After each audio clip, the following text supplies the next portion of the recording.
So now we are going to look at the first topic, and that is how to demonstrate foundational concepts of computers. So the first thing is to understand some of the terms that are used in computing, and that is to understand what a computer is. So first of all, we need to know what is a computer. So from the definition I've given you is that a computer is an electronic device that processes data to produce meaningful information. Yes, it is true, it's an electronic device that processes data to produce meaningful information. But when you are defining a computer, you have to look at two aspects, that a computer has got the hardware part and the software part. So that's why now when you're defining a computer, you have to look at, yes, it is an electronic device. That's why it only understands only electrical pulses. So when you are, the complete definition of computer is that it is an electronic device that inputs, temporarily stores, processes, outputs data under the control of what? Stored programs. So it is very important that you highlight that it is under the control of what? Stored what? Programs. So that means that when you are talking about input, storage, process, and the output, you also have to talk about what controls it to be able to process. And that is the software part of it, the instructions. For example, we can talk about Safaricom using computers to manage customer accounts and also to provide M-Pesa services. So by definition, you can actually say that a computer is an electronic device that inputs, outputs, stores data, and processes data under the control of what? Stored programs. Now, I've talked about the input, I've talked about the output. So what do you mean by input? So input means that it is where it is basically a device you can actually use, or basically means entering data. So that means this is data or instruction entered into the computer for processing. Of course, we also look at what we mean by data, what we mean by instructions. For example, when you're typing a message using a keyboard or scanning a document, and that is basically what? Entering what? Data. That is inputting what? Data, so that it can be processed. Then we have got what we call the output. There's a term output.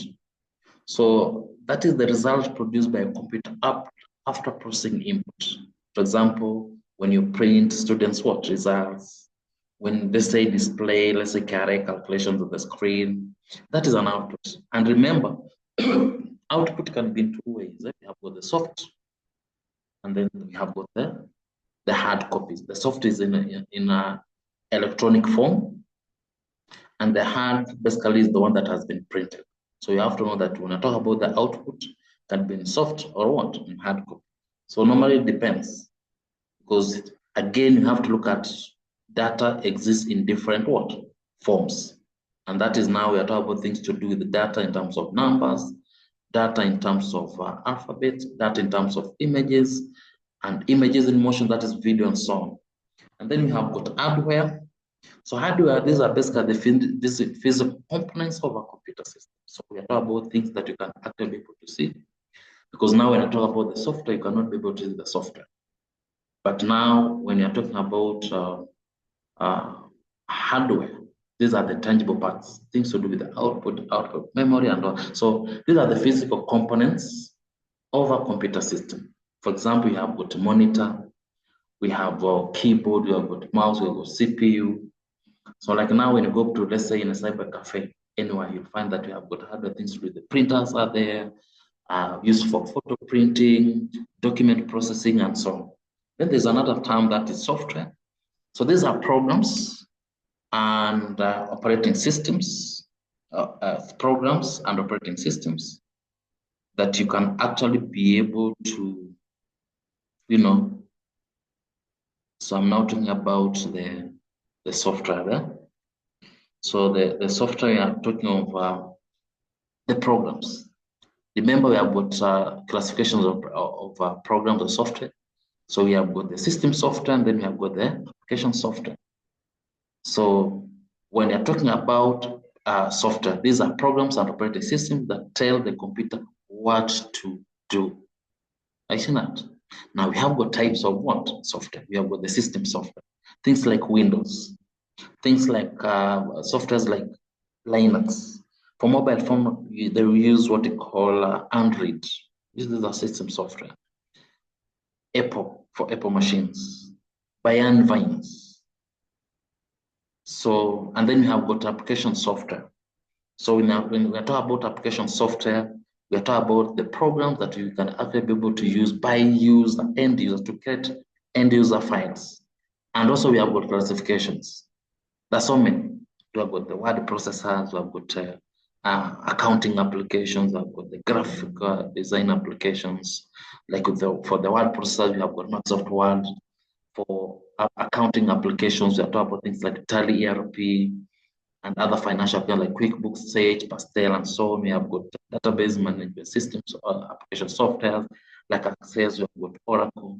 So like now when you go to the bank, you'll find that they use software like Finacle for financial transactions and so on. Then we have got data. Now, because now computers are normally used to, transform data into information so that now information can be used for actually making decisions. So data, by definition, is basically raw facts and figures awaiting what? Processing. Or you can say basically raw and processed facts and figures. So facts, those are alphabets or alphanumeric values. Figures, those are numbers from the number line system. Like you can have, let's say, student marks 70, 80, 90, but now those are, you cannot make decisions based on that. You just have marks. Another example is when I have a list of national ID numbers collected from, let's say, applicants. So that is basically data. Then you have got information, which is very important. In fact, currently, there is a lot of demand for information, for data. That's why you have got data centers, like that one for YouTube and so on. So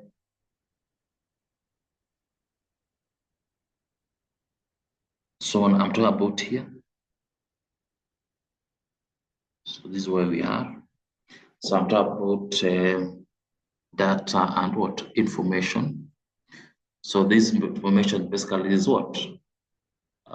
Processed. You're talking about what? Processed what? Data. And this is basically what? Raw facts. And what? Figures. Facts and what? And figures. So that is what? Data. Then information is basically processed what? Processed data.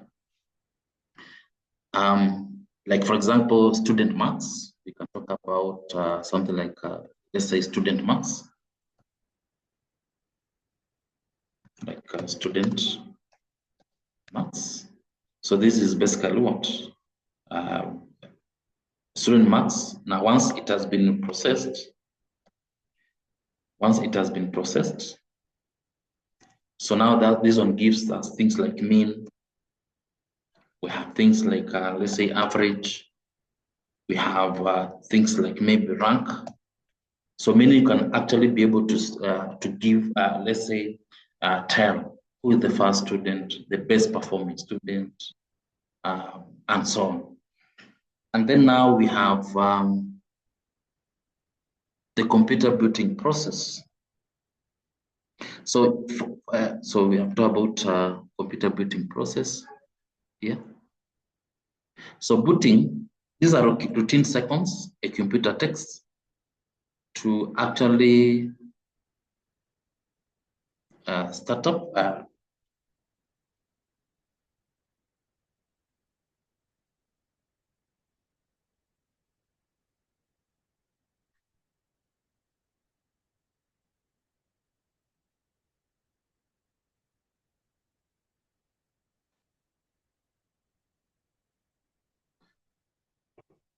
so basically when we talk about computer booting process, So this is a basic routine sequence a computer takes to actually start up. So for example, when you are switching on a computer, most of the time you see the keyboard blinking, you'll be able to see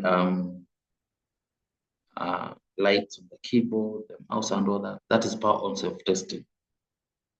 And then, so that's when the system will check on RAM, you check on the keyboard, and then you have got what you call the BIOS load. That's a basic input and output. So it will try to run the setup. That's why you'll see a black screen indicating some of the devices that are connected, some of them that are not connecting. And then the another thing that will happen is that it will try to load the operating system. That's why you'll be able to see now the screen of Windows loading if you're using Windows. Even if you're using Linux, you'll see now the logo appearing or the splash screen. And then once it has prepared the screen, now it will show you the user login. That is when now the computer is ready for use. And that is what we call the computer booting process. Although we have got two booting processes. You have got the cold booting and then you have got the warm booting. So for the cold booting is when you're starting a computer completely when it's asleep. That is cold booting. But warm booting is like restarting. Then you have what called computer classification. Computer classification, it is normally classified based on based on size. So one, we have got what we call microcomputers. So these are basically personal computers like desktops and laptops. For example, the ones that you see them in businesses for bookkeeping and so on. Those are microcomputers like laptops, the desktop that you normally see. And then you have got mini computers. So these are mid-sized systems used by medium businesses. For example, in private hospitals for managing patients' records. And then you have got the mainframes, which are also very big, very powerful systems used by, let's say, banks and insurance companies. For example, you go to Equity Bank, they use mainframes for processing millions of transactions daily. And then you have got the bigger ones, extremely very fast. They're used for scientific calculations. For example, when you go to meteorological departments for weather forecasting, like when you go to Kenya Met Department, you'll find they're using supercomputers. Another classification is by type. Another classification is by type. So that means that the kind of work they do, not the kind of work, but in terms of what they can be able to handle. Like we have got what we call analog computers. So this one means that they measure physical quantities, thermometers or speedometers. So this means that they measure continuous data. See that? So they measure continuous data. Then when it comes to digital computers, they measure discrete pulses kind of data. And I think nowadays when you compare to, let's say, like when you talk about things like DSTV and let's say the digital TVs, you know that analog is much faster because they use what you call terrestrial. They use terrestrial. And then digital, if you have to compare the two, you realize that when you're watching analog TV and the digital TV, the analog will be much faster than the digital because of the loading, buffering and all that. So, but basically the speed will depend on the internet speed. And then digital computers will basically process binary data, that's zeros and ones. In fact, all modern PCs and smartphones are digital.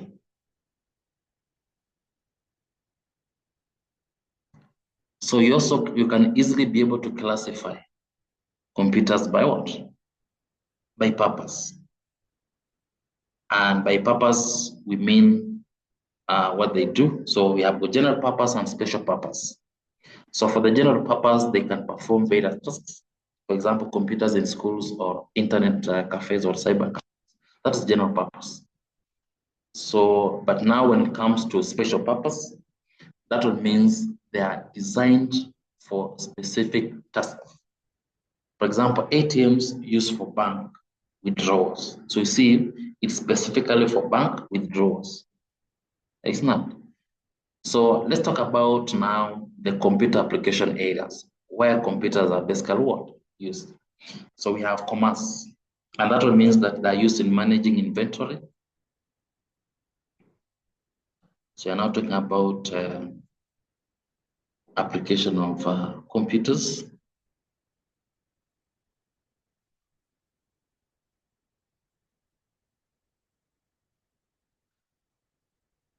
Application of computers there. So we have commerce. So basically here, we have commerce. That means that they're used for managing inventory, payroll, sales, and customer records. Like now when you go to, for example, you go to Naivas supermarket, they use computers for billing and stock control. That's why you can see the point of sale there. So that's commerce. But the application of computers in commerce, it is very wide. Just know that computers are used everywhere nowadays. And then you talk about the government, used for registration, taxation, service delivery. For example, now we go to e-citizen platform that are basically used for applying for passport and birth certificates. And that's why we are talking about e-citizen all the time and all that. So meaning computers have made some of the government services, thousands of services, to be easily accessible online and so on. And then education, very important. They're used for teaching, research, and administration.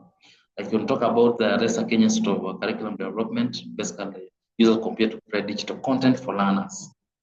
So most institutions, like Ramses, you can also you do use it.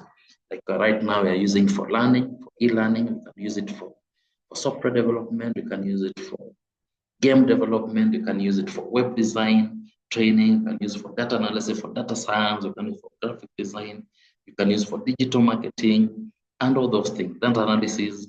So computers are very, very vital in the current dispensation that we have. And then entertainment. People are using computers for entertainment. You are bored and all that. You can use it for gaming, for music, movies, and social media. You know, YouTube for. You can use it for gaming. I think most people like gaming, listening to music, movies. So nowadays people watch movies online because of the use of computers. That's why I realized that young people are actually glued to YouTube and TikTok. Most of the time, you just see guys on their phones. It's on TikTok for the comic, for the video, for the dance challenges that you normally see them. Then you have got another thing that is science and research. So computers are used in data analysis, simulations, and experiments. Like for example, you go to most of the research institutions, they use computer for agriculture research, for data analysis. Even here at Ramses Technical Training College, we use computers for dairy research, for food science, for biochemistry. We use it for research. We do it for food engineering research. All those for quality control. We use it for research for the products and see the quality of the product that we develop here because we do product development. All that for research in terms of, and also things to do with the software development, data analysis, and many other things. So computers are nowadays, because you can actually be able to get a lot of information, because that's why we have got what you call data, like Google, and also what you call the machine learning data centers. So nowadays we have got so many companies coming up. Other than Google, we have got others like Bing, Yahoo, as part of the data centers, because there's a lot of demand for data. Hence, a lot of research is being carried on so that this data can be used for making decisions, for product development, for market growth, and so on. Then you can also use computers for communication. Used in most of the time, people nowadays use email. That's why it's not easy to find the messenger right now. And because of distance, people use it for video conferencing. You can use for messaging. You've seen WhatsApp, you've seen Zoom, you've heard of Skype. We have got blue button, and also the social media like Facebook, Instagram, Twitter. Most people get news because of the social media, get information because of the social media. So for example, you can use Zoom and WhatsApp are widely used in Kenya for remote work and also planning.